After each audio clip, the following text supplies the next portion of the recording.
Let me go to my next question here with you. And I know how you are, so you're probably going to want to comment on that as well, and you can go forward. I'm really interested in hearing both your answers on both topics. But let's just say you leave today, okay? We finish the podcast. I tell you, Imam, respectfully,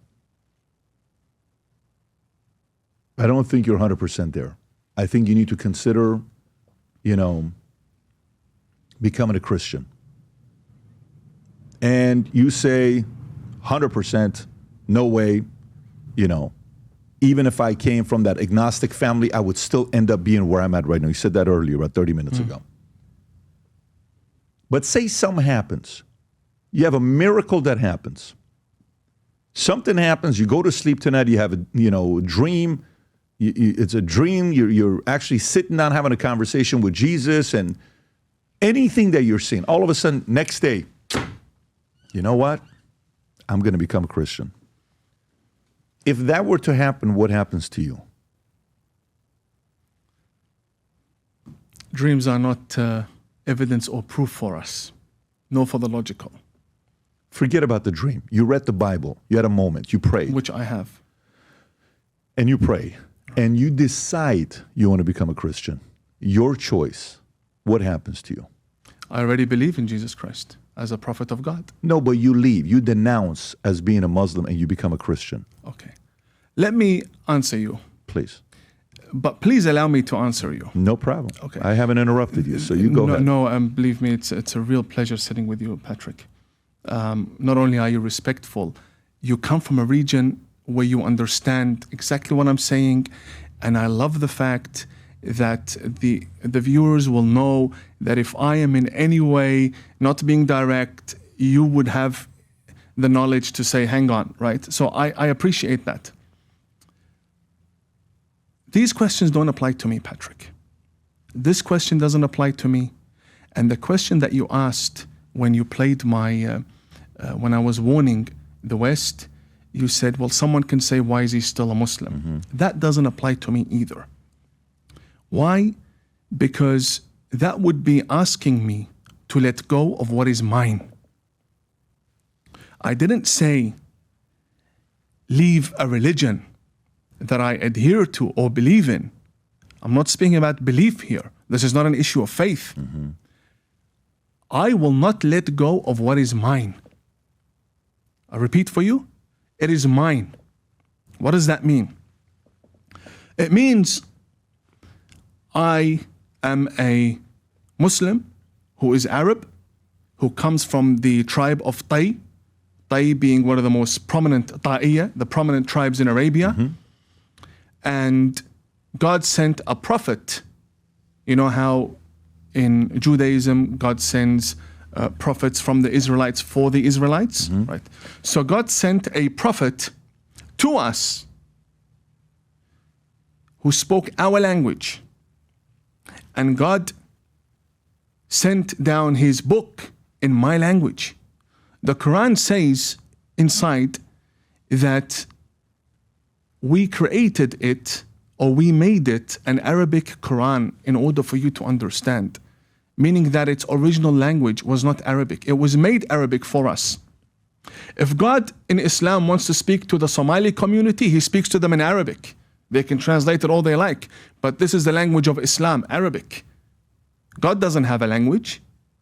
But God spoke to us in Arabic, in my language, in my mother tongue. And he sent a prophet to us.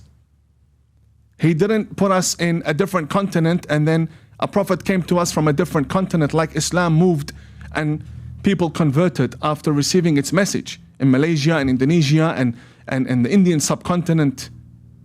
This is mine. My ancestors are the companions of the Prophet. Adi ibn Hatim al-Ta'i gave 2 eyes for the Prophet in defending him. I am not a convert that walked into this religion 50 or 20 years ago. My DNA is as old as this religion.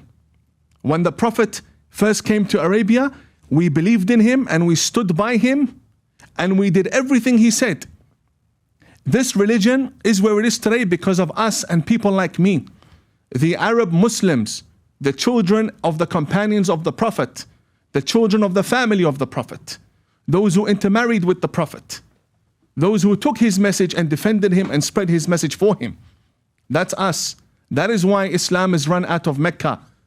That is why it's run out of Saudi Arabia and out of the UAE. Because we are the first generation Muslims who the Prophet would receive message from God and hand it over to our people, my forefathers. To be suggesting that I leave, it's mine. Why would I let go of it? Khamenei needs to leave the religion, not me. Khomeini needs to leave the religion. Ilhan Omar needs to leave the religion. The Muslim Brotherhood needs to leave my religion. It belongs to me. Patrick, if you have 10 homes, as an example, and someone decides to squat in your home, and then society tells you, well, you have many homes. One of them is called Bahrain, one is called Oman, one is called naming Muslim countries. Why don't you leave? You're going to say, what? I understand, but it's mine. That's how I feel, Patrick, when I see these extremist Islamists. It's not my opinion versus theirs, or theirs versus mine.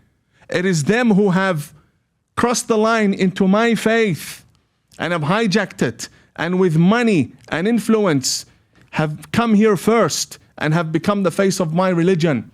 That's how I feel. So please, it's not us versus them. It's them thieves who need to leave. Khamenei needs to swap his turban for a crown, representing my God and my Prophet with his turban. That turban curses him daily. If he wears it saying it's a symbol of religion and piety, that turban curses Khamenei daily. And my turban is honored that I am wearing it. That's the difference.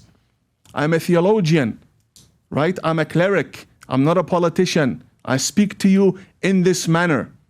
So when I speak about my religion, I am speaking about something that is mine, not something that I subscribe to or heard about or I was born with. No, it belongs to us. I was born with it.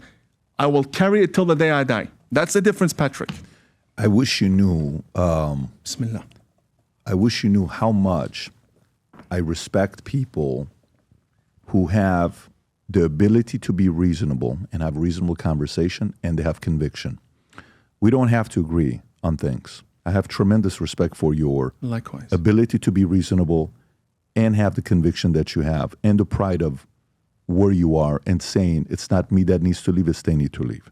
But that still doesn't answer my question. If you enjoyed this video, you want to watch more videos like this, click here. And if you want to watch the entire podcast, click here.